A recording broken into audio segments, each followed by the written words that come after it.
Dispatch. It's pretty good. See, I'm not much of a Telltale guy. I cried like a bitch when Lee died like everybody else, but I've always thought their games overstayed their welcome. Which I wasn't alone in thinking, I suppose, as the company sort of fell apart dramatically. Maybe. Their last game I played, Batman, kind of sucked ass. So cue my surprise when I tried Dispatch, only to see that the folks at Telltale ad hoc made their most polished experience yet and fixed some of the most glaring issues they inherited. From the very moment you run the game with the title splash to the eventful intro, I was rather enchanted. Their presentation is above and beyond. You could screen all of this with faster pacing and no dumbass slow motion Q2E, and I'd legitimately believe you if you said this was an actual animated show. The cinematography, the cuts, the animation and styling, it's also very convincing to that level. By the time you get to talk with Blazer, I was all in. The characters carry this game hard. The voice acting is excellent, barring one or two miscasts. Laura Bailey and Aaron Paul have stand-up performances. I don't mind the YouTubers, they do okay, except for Charlie essentially acting as Charlie. The dialogue is charming, natural, and feels quite sincere, except for the overuse of the word bitch to the point of breaking suspension of disbelief. It can, at times, try too hard to be young and hip. Oh, and Robert's speeches are meaningless platitudes. Good dialogue combined with good acting makes the color forecast shine through as the strongest point of this game, and is very obviously where all the effort went. I really like the Z team and every minute interaction you can have with them, especially the myriad lines they have in gameplay. Which brings me to the game part of Dispatch. Ladies and gentlemen, this is an actual video game. That fixed glaring issue I mentioned is the fact that the stuff Telltale makes can barely be called interactive media, as there isn't actually anything to engage with. All you used to do in those titles were shitty puzzles or Q2Es. It's why their formula ran thin after a billion titles of the same shit. Dispatch, however, paces itself with big cutscene story events cut in by management gameplay as its main shtick, and it works great. It lets the story rest, as it can kinda get boring to watch stuff for hours on end, and the game itself is genuinely enjoyable to play for once.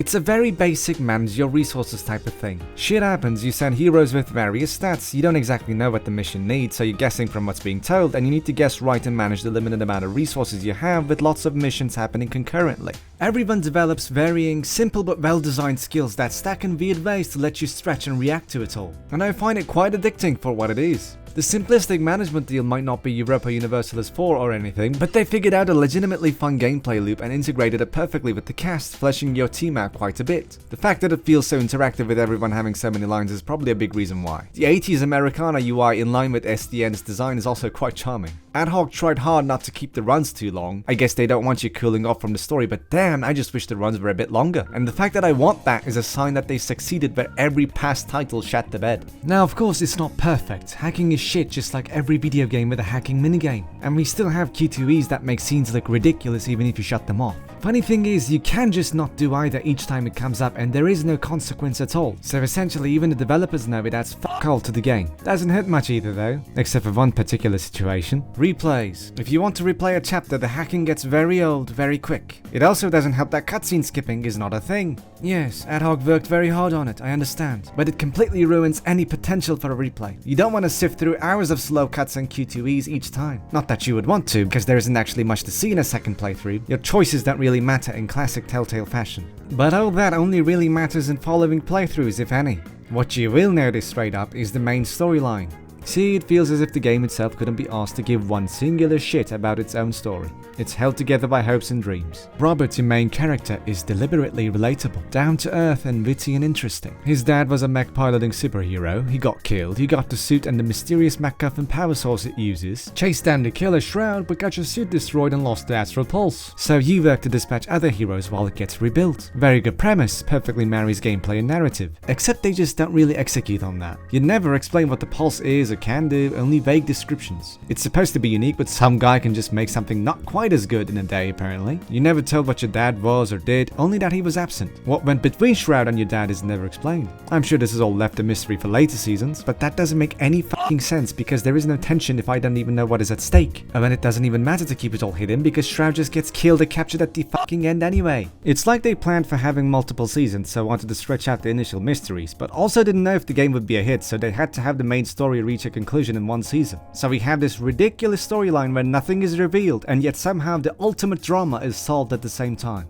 I can't give a shit about Robert's entire dad-avenging vendetta if Ad Hoc cannot be asked to tell me why I should care. I felt nothing when we won against Shroud. And it doesn't help that he is the most boring character they came up with in this game. In a varied cast of incredible performances and lovable peeps, Shroud is uninteresting. And that is a grave sin. He's supposed to be the Aizen type of calculating dude, which by itself is a boring trait unless written well, which this isn't. Ooh, why calculators go fuck yourself. You're never even told what he even wanted before you win. I get the sense Ad Hoc wanted to have the cake and eat it too with him. They try a little bit of everything. Principal villain who respects heroes, chaotic murderer guy, well-intentioned extremist trying to control evil apparently for greater good maybe. Whatever non-existent trait I wrote of him, I extrapolated from 1 or 2 lines because that's all he fucking gets for some reason. And again, the fact that the main antagonist is almost entirely absent for everything essentially means the story never builds up to its climax. It just happens randomly at the end. On some level this still works because the game itself doesn't give a shit. It's all about Robert and friends, so you can just gloss over this. But imagine how amazing it would be to have something on the level of Mark Hamill's Joker or John Noble's Scarecrow from Arkham. This is the end, Dark Knight. You have nothing to be afraid of anymore. Since Robert's character is tied to the main storyline, Shroud and the story's weakness drags down Robert too. I genuinely do believe the story probably went through quite a bit of revision even late in the development because I do not see how they managed to create something that has such little cohesion when you peer deeper. Let's take Invisiga. If she stays loyal, she fights on the last day instead of hiding. Except Shroud knows she has the pulse, so why isn't she immediately rushed like hell by Red Ring? And on this path, she still appears in the SDN base with the Red Ring uniform, which again makes no sense if she was just fighting outside a second ago. Also, if you dated both Blazer and Vizzy, Shroud actually knows you did this. If you have such insane surveillance, how do you not know she didn't give me the pulse? From this scene, I guess it was all planned? Is she a quadruple agent? But then, what even was the point of this whole charade? The entire storyboard is chock full of plot holes if you think for even a moment. All I can hope is that later seasons are better. And while main story writing is weak, I do have one more criticism to give. But this one I tolerate to some minor extent as I had no expectations of Ad Hoc fixing this particular inherent Telltale flaw. That being, that choices do not matter. That was to be expected. Forked writing means that much more effort to write and animate it all. So everything converges soon or doesn't even diverge at all. In this patch, failing tasks has no consequence. The only choice that matters is, did you back up Vizzy 2 times in a row, which decides if she takes the bullet or kills Shroud, and that is all. Shit, not even picking the right choice for giving the pulse to Shroud matters. Even if he picks the wrong one, he still shoots, or dies. I understand that this has no easy fix, but it is very noticeable. If 3 choices have the same consequence, what is the point of giving me the option? If they were able to fix Telltale's complete lack of any actual gameplay in their games, they could at least try with this. But they don't. And I don't think Ad Hoc should get away scot-free just because every other Telltale title is similar.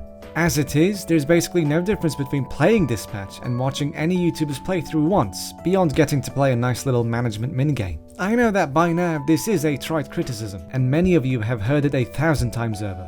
We all know it isn't plausible, so we enjoy the game for what it is and it's fine to admit that. But why exactly are we insisting on the idea of having these would-be choices if we know damn well that they will never be fully realized? Why can't this just be a virtual novel without the lie of mismarketing? I'm more mad about the pretension of having choices than the act of not actually having them at this point.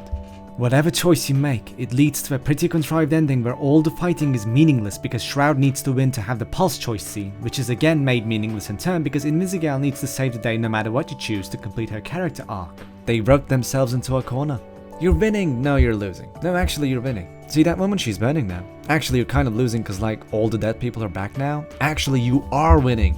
All that effort to get Mecha Man back only to job like this is funny. Also fuck consequences I guess because Chase is back. Oh, and the fact that everyone genuinely and seriously is willing to let the blood version of Al-Qaeda have fusion reactors over a dog just completely broke my suspension of disbelief. This shit is ridiculous. There isn't even a choice for letting him have the dog and, you know, just win, because by then you have Chase Thundercock. I know that people like dogs, but this is a bit psychopathic, honestly. Still, I really do like the game. For the limited scope of what it's trying to do, it did so perfectly well and I love its charming presentation. It was a fun binge while it lasted.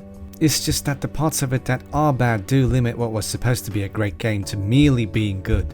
Had Ad Hoc completely shedded Telltale habits, they might have made something genre-defining, something that escapes the confines of this niche category. And I guess that's why I talk so little about what I loved so much about it, and yet shat on the parts I didn't like for so long. Despite the good far outweighing anything bad. It feels like wasted potential, and it's a bit frustrating to see. I'm definitely looking forward to the next seasons, though I imagine the seasonal format will very heavily limit whatever possible divergence and paths there can be. You can even get back the teammate you cut for that reason alone, and I doubt Vizzy will remain in the red ring for long even in the kill ending. I genuinely wonder how they're gonna make it make sense to have us still dispatch while we still have the suit. The easy explanation would be to lose the pulse once more, which would be shit writing, so I hope they don't do that. I'm not sure about the episodic release format though. It creates community discussion artificially, and you can tell stuff like Blazer having a boyfriend only to immediately break up the very next episode is deliberately made just to make people talk. But it was a necessity before. And it isn't here. Also, this is some MGS5 shit. But make no mistake, Vizzy, Blazer, Chase are all characters I could listen to for hours on end looking at this beautifully crafted world, and only wanted more of them at the end. And it is worth playing just for that alone.